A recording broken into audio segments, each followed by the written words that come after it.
ನಾವು ಇತಿಹಾಸದಲ್ಲೇ ಅತ್ಯಂತ ಹೆಚ್ಚು ಸಂಪರ್ಕ ಹೊಂದಿರೋ ಕಾಲಘಟ್ಟದಲ್ಲಿ ಬದುಕ್ತಿದ್ದೀವಿ. ನಮ್ಮ ಸುತ್ತಲಿನ ಎಲ್ಲವೂ ಸ್ಮಾರ್ಟ್ ಆಗ್ತಿವೆ.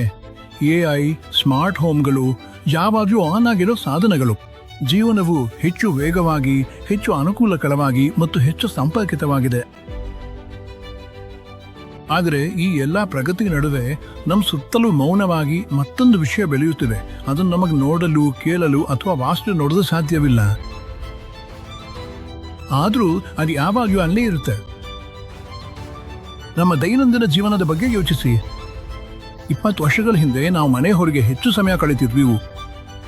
ಜನರು ಮುಖಾಮುಖಿಯಾಗಿ ಮಾತನಾಡ್ತಿದ್ರು ಮತ್ತು ನಮ್ಮಲ್ಲಿ ಹೆಚ್ಚಿನವರು ನಿರಂತರವಾಗಿ ಪರದೆಗಳು, ಸಿಗ್ನಲ್ಗಳು ಮತ್ತು ಸಂಪರ್ಕಿತ ಸಾಧನಗಳಿಂದ ಸುತ್ತುವರಿಯಲಿಲ್ಲ.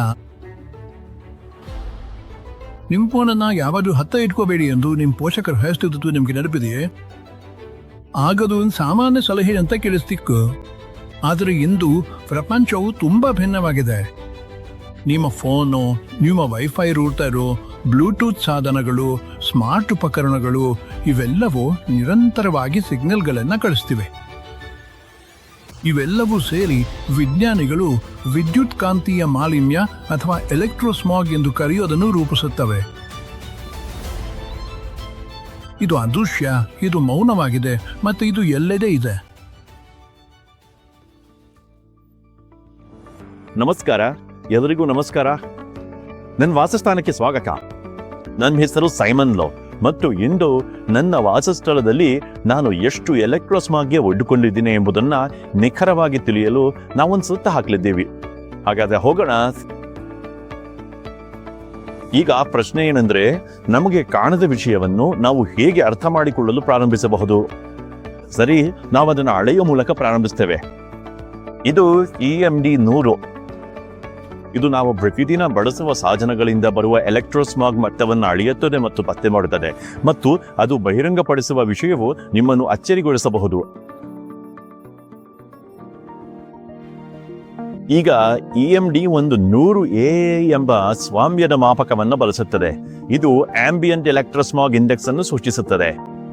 ಇದನ್ನು ಹಸಿರು ಬಣ್ಣದಿಂದ ಹಳದಿ, ಕಿತ್ತಳೆ ಮತ್ತು ಕೆಂಪು ವಲಯಗಳವರೆಗೆ ಇರುವ ಸರಳ ದೃಶ್ಯ ಮಾರ್ಗದರ್ಶಿಯಂತೆ ಭಾವಿಸಿ. ಪ್ರತಿಯೊಂದು ಬಣ್ಣವು ನಿಮ್ಮ ಪರಿಸರದಲ್ಲಿನ ಎಲೆಕ್ಟ್ರೋಸ್ಮಾಗಿನ ವಿವಿಧ ಮಟ್ಟವನ್ನು ತೋರಿಸುತ್ತದೆ, ಮತ್ತು ಒಮ್ಮೆ ನೀವು ಅದನ್ನು ನೋಡಿದ ನಂತರ ಇಂತಹ ಶಾಂತಿಯುತವಾಗಿ ಕಾಣುವ ಪರಿಸರದಲ್ಲೂ ಸಹ ನಿಮ್ಮ ಸುತ್ತಲೂ ಎಷ್ಟು ಮಾಲಿನ್ಯವಿದೆ ಎಂಬುದನ್ನು ನೀವು ಅರಿತುಕೊಳ್ಳಲು ಪ್ರಾರಂಭಿಸ್ತೀರಿ. ಇದನ್ನು ನೋಡಿ, ದೈನಂದಿನ ಸಾಧನಗಳನ್ನು ಆನ್ ಮಾಡಿದಾಗ ಮತ್ತು ಅವು ಕಾರ್ಯನಿರ್ವಹಿಸಲು ಪ್ರಾರಂಭಿಸಿದಾಗ ಡಿಟೆಕ್ಟರ್ ಪ್ರತಿಕ್ರಿಯಿಸಲು ಪ್ರಾರಂಭಿಸುತ್ತದೆ. ಹಿಂದೆ ಅಗೋಚರವಾಗಿದ್ದದ್ದು ಈಗ ಅಳೆಯಬಹುದಾಗಿದೆ. ಹಾಗಾದರೆ ನಾನು ಇದನ್ನು ಕಲ್ಪಿಸಿಕೊಳ್ತಿಲ್ಲ. ಈ ಮಾಲಿನ್ಯಗಳು ನಿಜವಾಗಿವೆ ಮತ್ತು ನಾನು ಇದರ ಹೆಚ್ಚಿನ ಭಾಗವನ್ನು ಹೇರಿಕೊಳ್ಳುತ್ತಿದ್ದೀನಿ, ಮತ್ತು ನೀವು ಕೂಡ. ಡಾಕ್ಟರ್ ಸತ್ವಿಂದರ್ ಸಿಂಗ್ ಅವರಂತಹ ಆರೋಗ್ಯ ವೃತ್ತಿಪರರು ಕೂಡ ಎಲೆಕ್ಟ್ರೋಸ್ಮಾಗ್ನ ಸಂಭಾವ್ಯ ಅಡ್ಡ ಪರಿಣಾಮಗಳ ಬಗ್ಗೆ ಕಳವಳ ವ್ಯಕ್ತಪಡಿಸ್ತಾರೆ. ಮಕ್ಕಳ ಮೆದುಳು, ಉದಾಹರಣೆಗೆ ಹೈಪೋಥಾಲಮಸ್, ವಯಸ್ಕರಿಗಿಂತ 1.5 ರಿಂದ 2 ಪಟ್ಟು ಹೆಚ್ಚು ವಿದ್ಯುತ್ ಕಾಂತೀಯ ಕ್ಷೇತ್ರಗಳನ್ನು ಹೀರಿಕೊಳ್ಳುತ್ತದೆ. ಆದರೆ ನೀವು ಮಗುವಿನ ಮೂಳೆ ಮಜ್ಜೆಯನ್ನು ಗಮನಿಸಿದ್ರೆ ಅದು ವಯಸ್ಕರಿಗಿಂತ 10 ಪಟ್ಟು ಹೆಚ್ಚು ವಿದ್ಯುತ್ ಕಾಂತೀಯ ವಿಕಿರಣವನ್ನು ಹೀರಿಕೊಳ್ಳುತ್ತೆ. ಇದು ನಿಜಕ್ಕೂ ಆಶ್ಚರ್ಯಕರ. ಮೆದುಳು ಹೆಚ್ಚು ಹೀರಿಕೊಳ್ಳುವ ಗುಣವನ್ನು ಹೊಂದಿದೆ. ತಲೆಬುರುಡೆ ತೆಳುವಾಗಿರುತ್ತದೆ ಮತ್ತು ಸಾಪೇಕ್ಷ ಗಾತ್ರ ಚಿಕ್ಕದಾಗಿರೋದ್ರಿಂದ ನಾನು ನಿಮಗೆ ಒಂದೇ ಪ್ರಮಾಣದ ಡೋಸೇಜ್ ನೀಡಿದ್ರೆ ನಿಮ್ಮ ಚಿಕ್ಕ ಅಂಗಾಂಶವು ದೊಡ್ಡ ಅಂಗಾಂಶಕ್ಕಿಂತ ಹೆಚ್ಚು ಹೀರಿಕೊಳ್ತದೆ. ನೀವು ಮಾಡಬೇಕಾದ ಮೊದಲ ಕೆಲಸವೆಂದರೆ ವಿಕಿರಣವನ್ನು ಹೊರಸೂಸುವ ಉಪಕರಣಗಳನ್ನು, ಉದಾಹರಣೆಗೆ ಮೊಬೈಲ್ ಫೋನ್ಗಳನ್ನು ನಿಮ್ಮಿಂದ ದೂರವಿಡೋದು. ಬಳಕೆಯಲ್ಲಿದ್ದಾಗ ಎಲ್ಲ ಪವರ್ ಪಾಯಿಂಟ್ಗಳನ್ನು ಆಫ್ ಮಾಡಿ. ಮೂರನೇದಾಗಿ, ನೀವು ಎಲೆಕ್ಟ್ರೋಮ್ಯಾಗ್ನೆಟಿಕ್ ಫೀಲ್ಡ್ ಹಾರ್ಮೋನೈಸರ್ಗಳನ್ನು ಬಳಸಬಹುದು.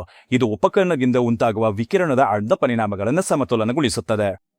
ಇದಲ್ಲದೆ ಡಾಕ್ಟರ್ ಮಬ್ದೋ ಹವಾಸ್ ಅವರಂತಹ ಕೆನಡಾದ ಸಂಶೋಧಕರು ನಿರ್ದಿಷ್ಟ ಪರಿಸ್ಥಿತಿಗಳಲ್ಲಿ ಕೆಲವು ವಿದ್ಯುತ್ ಕಾಂತೀಯ ಪ್ರಭಾವಗಳು ಜೈವಿಕ ಪ್ರತಿಕ್ರಿಯೆಗಳ ಮೇಲೆ ಹೇಗೆ ಪರಿಣಾಮ ಬೀರಬಹುದು ಎಂಬುದನ್ನು ಅನ್ವೇಷಿಸುವ ಅಧ್ಯಯನಗಳನ್ನು ಪ್ರಕಟಿಸಿದ್ದಾರೆ.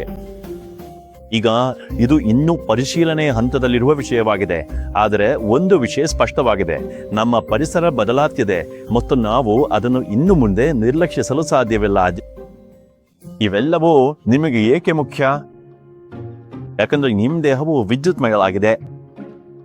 ನಿಮ್ಮ ಮೆದುಳು ಸಂಕೇತಗಳನ್ನು ಕಳಿಸುತ್ತದೆ. ನಿಮ್ಮ ನರಗಳು ದೇಹದಾದ್ಯಂತ ಪ್ರಚೋದನೆಗಳನ್ನು ಸಾಗಿಸ್ತವೆ. ಅದರಿಂದ ಸಹಜವಾಗಿ ಬಾಹ್ಯ ವಿದ್ಯುತ್ ಕಾಂತೀಯ ಅಲೆಗಳು ನಮ್ಮೊಂದಿಗೆ ಹೇಗೆ ಸಂವಹನ ನಡೆಸ್ತವೆ ಎಂಬುದನ್ನು ವಿಜ್ಞಾನಿಗಳು ಅಧ್ಯಯನ ಮಾಡಿದ್ದಾರೆ. ವಿಶೇಷವಾಗಿ ಕೆಲವು ಆವರ್ತನ ಶ್ರೇಣಿಗಳಲ್ಲಿ ಅವು ಮಾನವ ದೇಹದೊಂದಿಗೆ ಹೊಂದಾಣಿಕೆ ಆಗಬಹುದು. ಈಗ ನೀವೇನ್ ಯೋಚಿಸ್ತಿದ್ದೀರಿ ಅಂದ್ರೆ ನನಗೆ ಸಿಗುತ್ತದೆ, ಇದರಿಂದ ಹೊರಬರುವ ದಾರಿ ಇವೆಯೇ? ಆತ ಮುಗಿದಂತೆಯೇ ಅಥವಾ ಸುರಂಗದ ಕೊನೆಯಲ್ಲಿ ಬೆಳಕಿನ ಕಿರಣವಿದೆಯೇ? ನೀವು ಮತ್ತು ನಿಮ್ಮ ಕುಟುಂಬವನ್ನು ರಕ್ಷಿಸಿಕೊಳ್ಳಲು ಎಂದೇ ನೀವು ಏನ್ ಮಾಡಬಹುದು ಎಂಬುದರ ಕುರಿತು ಮಾತಾಡೋಣ. EM ಗಾರ್ಡ್ ಅನ್ನು ಪರಿಚಯಿಸುತ್ತಿದ್ದೇವೆ.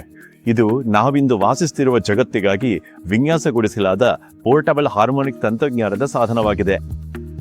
ಕೇವಲ ಒಂದು ಬಟನ್ ಒತ್ತುವ ಮೂಲಕ EM ಗಾರ್ಡ್ ನಿಮ್ಮ ಸುತ್ತಲಿನ ಸಂಕೀರ್ಣ ವಿದ್ಯುತ್ ಕಾಂತೀಯ ಪರಿಸರವನ್ನ ನಿಗ್ರಹಿಸುವ ಮತ್ತು ಸಮನ್ವಯಗೊಳಿಸುವ ಮೂಲಕ ಕಾರ್ಯನಿರ್ವಹಿಸುತ್ತೆ.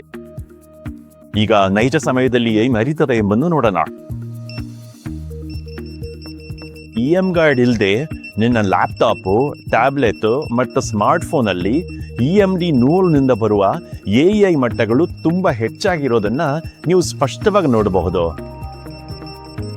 ಈಗ ನಾವು EM ಗಾರ್ಡ್ ಅನ್ನು ಆನ್ ಮಾಡೋಣ ಮತ್ತು ಗಮನವಿಟ್ಟು ನೋಡಿ. EM ಗಾರ್ಡ್ ಆನ್ ಆದ ತಕ್ಷಣ ಹಾರ್ಮೋನಿಕ್ ಸೂಚಕವು ಕೆಂಪು ಬಣ್ಣದಿಂದ ಹಸಿರು ಬಣ್ಣಕ್ಕೆ ಬದಲಾಗಿದೆ. EM ಗಾರ್ಡ್ ಸಕ್ರಿಯವಾಗಿದ್ದಾಗ ಪರಿಸರವು ಹೆಚ್ಚು ಸಮನ್ವಯಗೊಳ್ಳುತ್ತದೆ ಎಂಬುದನ್ನು ಇದು ತೋರಿಸುತ್ತದೆ. ಮತ್ತು AEI ಮಟ್ಟಗಳು ಕೂಡ ಹಸಿರು ವಲಯಕ್ಕೆ ಇಳಿದಿವೆ ಮತ್ತು ಅದು ಯಂಗ್ ಗಾರ್ಡ್ ಅನ್ನು ನೀವು ಹೊಂದಬಹುದಾದ ಅತ್ಯಂತ ಶಕ್ತಿಯುತವಾದ ವೈಯಕ್ತಿಕ ರಕ್ಷಕಗಳಲ್ಲಿ ಒಂದನ್ನಾಗಿ ಮಾಡ್ತದೆ. ಈಗ ಈ ಪರಸ್ಪರ ಕ್ರಿಯೆ ಎಲ್ಲ ಚೆನ್ನಾಗಿ ಅರ್ಥ ಮಾಡಿಕೊಳ್ಳಲು ತುಂಕು ಅಬ್ದುಲ್ ರೆಹಮಾನ್ ವಿಶ್ವವಿದ್ಯಾಲಯದಲ್ಲಿ ವಿಜ್ಞಾನ ವಿಭಾಗದ ಉಪಡೀನ್ ಡಾಕ್ಟರ್ ಟೆಹ್ ಲೈಕ್ವಾನ್ ಅವರ ನೇತೃತ್ವದಲ್ಲಿ ಒಂದು ಮಧ್ಯಸ್ಥಿಕೆ ಅಧ್ಯಯನವನ್ನು ನಡೆಸಲಾಯಿತು. ಪರಿಸರದ ಪರಿಸ್ಥಿತಿಗಳು ಜೈವಿಕ ವ್ಯವಸ್ಥೆಗಳ ಮೇಲೆ ಹೇಗೆ ಪರಿಣಾಮ ಬೀರಬಹುದು ಎಂಬುದನ್ನ ಈ ಸಂಶೋಧನೆಯು ಪರಿಶೀಲಿಸಿತು. ಆದ್ದರಿಂದ ಈ ಯೋಜನೆಗಾಗಿ ನಾವು ವಿದ್ಯುತ್ ಕಾಂತೀಯ ಅತಿ ಸೂಕ್ಷ್ಮತೆಯ syndrome, electromagnetic hyper sensitivity syndrome ಬಗ್ಗೆ ಪರಿಶೀಲಿಸುತ್ತಿದ್ದೀವಿ. ಸಂಕ್ಷಿಪ್ತವಾಗಿ ಹೇಳೋದಾದ್ರೆ ನಾನಿದನ್ನು EHS ಎಂದು ಕರೆಯುತ್ತೇನೆ ಮತ್ತು ನಾವು EMGARD ಎಂದು ಕರೆಯಲ್ಪಡುವ ಪೋರ್ಟಬಲ್ ಸಾಧನವನ್ನು ಪರಿಶೀಲಿಸುತ್ತಿದ್ದೀವಿ. ಇದು EHS ಇದೆ ಎಂದು ಸ್ವತಃ ಗುರುತಿಸಿಕೊಂಡಿರುವ ಭಾಗವಹಿಸುವವರ ಮೇಲೆ ರಕ್ಷಣಾತ್ಮಕ ಪರಿಣಾಮವನ್ನು ಬೀರುತ್ತದೆ ಎಂದು ನೋಡಲು. ಕೇವಲ 3 ದಿನಗಳ ಅವಲೋಕನ ಅವಧಿಯಲ್ಲಿ 78% ಭಾಗವಹಿಸುವವರು ತಮ್ಮ ರೋಗ ಲಕ್ಷಣಗಳಲ್ಲಿ ಗಮನಾರ್ಹ ಸುಧಾರಣೆಯನ್ನು ವರದಿ ಮಾಡಿದ್ದಾರೆ. ನಾವು ರಕ್ತಕಣಗಳ ಒಟ್ಟುಗೂಡುವಿಕೆಯಲ್ಲಿ 50.7% ಇಳಿಕೆಯನ್ನು ಗಮನಿಸಿದ್ದೇವೆ. ಇದು ಗಮನಾರ್ಹವಾಗಿದೆ ಏಕೆಂದರೆ ಇದು ಸುಗಮ ರಕ್ತ ಪರಿಚಲನೆ, ಸುಧಾರಿತ ಸೂಕ್ಷ್ಮ ರಕ್ತ ಪರಿಚಲನೆ ಮತ್ತು ಜೀವಕೋಶದ ಮಟ್ಟದಲ್ಲಿ ಆಮ್ಲಜನಕ ಮತ್ತು ಪೋಷಕಾಂಶಗಳ ಹೆಚ್ಚು ಪರಿಣಾಮಕಾರಿ ವಿತರಣೆಯನ್ನು ಬೆಂಬಲಿಸುತ್ತದೆ. ಇದರ ಜೊತೆಗೆ ಸೆರೋಟೋನಿನ್ ಮಟ್ಟದಲ್ಲಿ 59% ಹೆಚ್ಚಳ ಕಂಡುಬಂದಿದೆ. ಇದು ಉತ್ತಮ ಮನಸ್ಥಿತಿ, ನಿದ್ರೆ ಮತ್ತು ಅರಿವಿನ ಕಾರ್ಯಗಳನ್ನು ಬೆಂಬಲಿಸುತ್ತದೆ. ಈಗ ದಿನದ ಕೊನೆಯಲ್ಲಿ ನಮಗೆ ಮುಖ್ಯವಾದುದು ನಾವು ಪ್ರೀತಿಸುವ ಜನರು, ನಮ್ಮ ಕುಟುಂಬಗಳು, ನಮ್ಮ ಮನೆ, ನಮ್ಮ ದೈನಂದಿನ ಜೀವನ. ಯಾಕಂದ್ರೆ ತಂತ್ರಜ್ಞಾನ ಎಲ್ಲಿಗೂ ಹೋಗುವುದಿಲ್ಲ. ಇದು ನಾವು ಮಾಡುವ ಪ್ರತಿಯೊಂದು ಕೆಲಸದಲ್ಲೂ ಇನ್ನಷ್ಟು ಬೆಳೆದುಕೊಳ್ಳಲಿದೆ ಅಷ್ಟೇ. ಮತ್ತು ಅದಕ್ಕಾಗಿಯೇ EMGARD ಅನ್ನು ನೀವು ಮನೆಯಲ್ಲಿರುವಾಗ, ಕೆಲಸದಲ್ಲಿರುವಾಗ ಮತ್ತು ಜೀವನ ನಿಮ್ಮನ್ನು ಎಲ್ಲಿಗೆ ಕರೆದೊಯ್ಯುತ್ತದೆಯೋ ಅಲ್ಲಿ ನಿಮ್ಮೊಂದಿಗೆ ಚಲಿಸುವಂತೆ ವಿನ್ಯಾಸಗೊಳಿಸಲಾಗಿದೆ. ಈ ಸಂದೇಶವು ನಿಮಗೆ ಅರ್ಥಪೂರ್ಣವೆನಿಸಿದರೆ ಈ ವಿಡಿಯೋವನ್ನು ನಿಮ್ಮೊಂದಿಗೆ ಹಂಚಿಕೊಂಡ ವ್ಯಕ್ತಿಯನ್ನು ಸಂಪರ್ಕಿಸಿ. ಮತ್ತು ನೀವು ಹಿಂದೆ EMGARD-ನೊಂದಿಗೆ ನಿಮ್ಮ ಪ್ರಯಾಣವನ್ನು ಪ್ರಾರಂಭಿಸುತ್ತಿರೋದಕ್ಕೆ ನನಗೆ ತುಂಬಾ ಸಂತೋಷ ಆಗಿದೆ. ನನ್ನ ಹೆಸರು ಸೈವನ್. ಕಾಳಜಿ ವಹಿಸಿ ಮತ್ತು ಸುರಕ್ಷಿತವಾಗಿ.